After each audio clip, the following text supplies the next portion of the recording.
All right, so today I have the Walter, what is it, RV-26 V-drive. See right there, it's kind of hard to see, but this is the 26. I have a Mastercraft with a 5.7 liter. This I am now just gonna take the sump off, make sure that's sealed, and I'm hoping to just pull this apart as much as I can, but not too much. And I bought a full gasket kit. It was like 150 bucks on eBay, and I'm hoping to just reseal it, change this seal, change the front seal, which is this guy I've already pulled off. This is the input seal. But overall, this is just a reseal, and there's no information about these online, so I figured I would make a video and show you guys what happens. And yeah.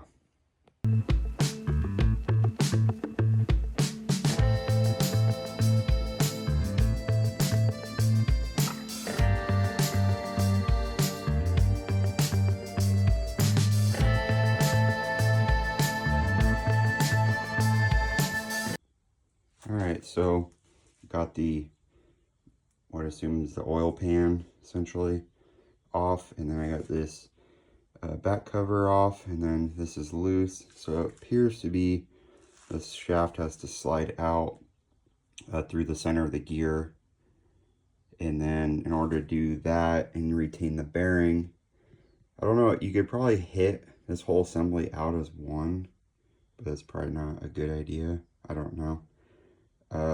Maybe. So I'm gonna figure out if I should loosen this or I should just hit the whole thing out. But if I loosen this, I need to make a tool. I've made a tool in the past for doing fork seals, and this worked really good, but this is 1 3/4 inch. I'd probably need like a piece of 2 inch and do the same thing, grind it. So I'll let you guys know in a minute what I end up doing.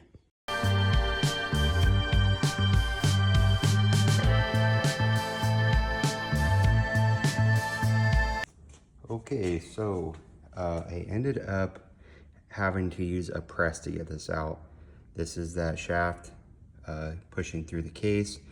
Here's the bearing gear, and then this is pressed onto here. So if you take the case right here, and I just set blocks and then I just pressed it out, that worked out pretty good. And then once you press it out of the case, like I said, you're just gonna have this bearing on here, and then you have the plate right here which holds the actual seal. So you do actually have to then, after you press on the shaft out, you do have to press this bearing off, and then you get that plate off, you can swap your seal, put the plate in, press the bearing in, and then you can put this gear and this bearing. There's a washer right here. It's really the only thing I noticed. Oh, another thing, while I had this apart, I decided, since I have the gasket kit, I'm gonna do this seal as well. As far as this is this piece right here. So I would suggest taking the pump off first. I took that whole thing off as an assembly, and you can see there's this pump and a bunch of parts in the washer, and there's this spring guy in here. Because the oil pump is tricky, I thought I'd kind of show you guys. The first thing that goes in after this cover's on is the spring. You put the smooth side down. The next is the actual oil pump itself. It has this pin on the inside. This side's got this slotted groove. You can see in there has the vein. So this is the actual oil pump itself. And what you want to do is set that at roughly 12 o'clock, this little mill out of this nut, because that's going to lock into there. But with the spring, it's not going to sit in there all the way yet. So what I did was you can barely see it right there. I put like a little pencil mark that just kind of lets me know where that pin is. And so I'm gonna put it as close as I can. You know, basically it's lined up 12 o'clock with that. So now I know I'm pretty close. So you're just gonna set that there. And then next you're gonna take this, which has the pin here. You're gonna wanna rotate this little inner ring without rotating the outer ring, roughly like that, just where it's this milled slot right here is what engages to this pin and holds that. So that way when the unit spins, it spins this outer ring, and then this pin holds the inner, so the pump spins. So yeah, this guy is gonna go on, like you're gonna put the gasket on, obviously, you're gonna put that on there, and then this pin's gonna go kind of right there. And what they tell you in the instructions, they're pretty archaic instructions, but basically you run these two bolts down towards 3/16 of a gap, and then you want to be able to push in the rest of the way by hand. And that lets you know that this pin fell into that groove, because if you try to run the bolts in and you're off a little bit, you're just going to smash that and do some damage. So the last little bit you want to kind of push in, and then probably just take the other hand and tighten it down. So I'll show you guys when that's done. Down by hand, you should feel that spring tension. And if you feel that spring tension, that means that you got everything lined up. And then as you hold it down, just take your other hand and screw these two down as far as you can. Once it gets past that ring, it's gonna be fine. And then just go ahead and add your 4 more bolts and just snug them up. All right, time to put the output shaft back together. If you're doing bearings, you're gonna swap this race on this side, and the instructions say to put this back cover on with the gasket, and then you press the cone until it bottoms out on that cover. That sets the depth. Since I'm just doing a reseal, I'm just going to put that bearing into its cone, drop the gear in, just make sure you put it back the same way. And then the instructions tell you to take this bearing right here, which is like a roller bearing. This isn't a tapered bearing. And then I just tap this in. I think when I pressed it apart, it was really hard on the shaft and easy on this. That's why this came out with the shaft. I'm thinking this housing wasn't bored tight enough from the factory, because it kind of just slipped in. It wasn't really extremely tight.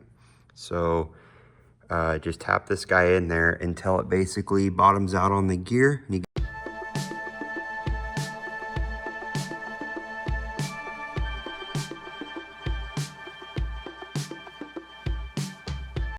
So you just saw I pressed it on with the cover, and the reason why you put the cover on is to hold this race in, or else you just push the race out.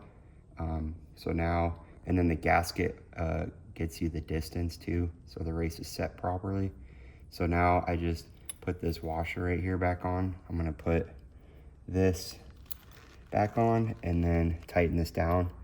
This nut is saying 170 to 190 on the chart, on the service manual I found. So I'm gonna use my socket and try to torque this down, and then I'm gonna put this cover back on, and then I can put the front angle piece, and that'll be it. Got everything in, everything's buttoned up. To put this extension housing on, obviously the U-joints, everything's kind of floppy. I found this, it's like 1-inch tubing, and it fits right inside the splines. And it allowed me to kind of like move the bearing around, because it's not really tight on the housing, but it's like at a weird angle. You're dropping this centered and it's angled. So it's just more the angle of the dangle, and I was just kind of tapping on it, and then I take the rubber mount, kind of tap it back and forth. And it just, once it finds its spot and you kind of tap it, it'll just kind of sink in. So yeah, a little piece of like 1-inch tubing will kind of help you kind of move the bearing to get that perfect angle, and it basically slides on. So I pressed the new seal in, got the new bolts. I didn't have any more lock washers, so I just used red Loctite. And you don't have to mark the clocking. This doesn't matter. I just did just in case. So now I'm just gonna clean up the water passage with the oil cooler. There are 2 fittings. They go in here, and there's O-rings. I will put the number O-ring, it's a dash number, that fit in there, so you can reseal those. Those are super critical. You don't want oil and water mixing if those fail. But other than that, I mean, just top cover, put the strainer back in, I cleaned that out, and put your gasket on, put it back in the boat. I am gonna look at the sensor. It doesn't have the oil pressure sensor for some reason. Other than that, I need to find, I had a stud that came out, I need to find that. But yeah, so everything spins freely still. It's all good, has a little bit of play right here back and forth. Nothing's bound up, everything sounds good. So if you guys like this video, give it a thumbs up. and I'll make more.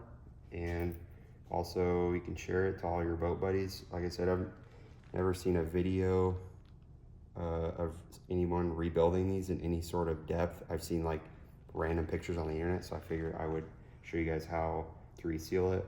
I've never done it before, so yeah. So I hope you guys enjoyed it, and I'll see you on the next one.